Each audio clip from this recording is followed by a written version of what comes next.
Nyt tehdään todella herkulliset tartaletit, ja näissä on täytteenä haukitartar.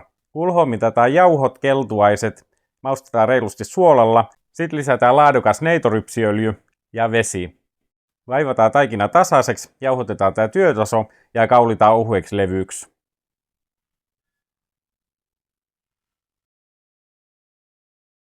Sitten otetaan tartalettimuotilla nämä pohjaosat ekana ja nostetaan paikalleen.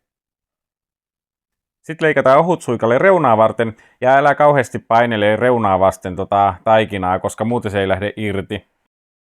Ylimääräiset voi tosta leikata veitsellä pois.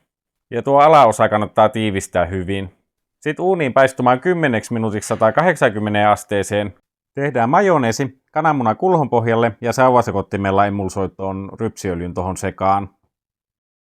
Sitten otetaan haukifilee ja varmistetaan, että tämä on ollut ainakin vuorokauden pakkasessa. Sitten se on turvallista käyttää. Nämä reunapalat, missä ei ole niin paljon ruotoja, niin ne leikkasin käsin. Sitten tämä kohda, missä oli enemmän ruotoja, niin se ajoi lihamyllylle hienoksi. Sitten nämä kulhoa, ja oli ehkä tuossa semmoinen 200 grammaa.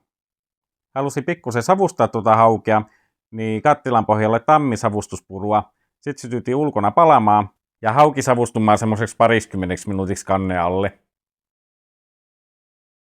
Sitten maustetaan reilusti suolalla, piparjuurella, sitruunankuorella ja katso, että on luomusitruuna ja vähän sitruunamehua. Sitten sekaan vielä ranskankermaa ja tätä itse tehtyä majoneesia. Tähän ei ole mitään tarkkaa ohjetta, mutta tämän saa tehdä silleen näppituntumalta. Sitten täytetään nämä tartalettikuoret ja tätä täytettä voi laittaa ihan reilusti. Päälle ohuita sipulirenkaita, tilliä ja sitten koristellaan vielä vaikka kukilla. Sitten voi viimeistellä vielä tällä sitruunamakuisella neitorypsiöljyllä.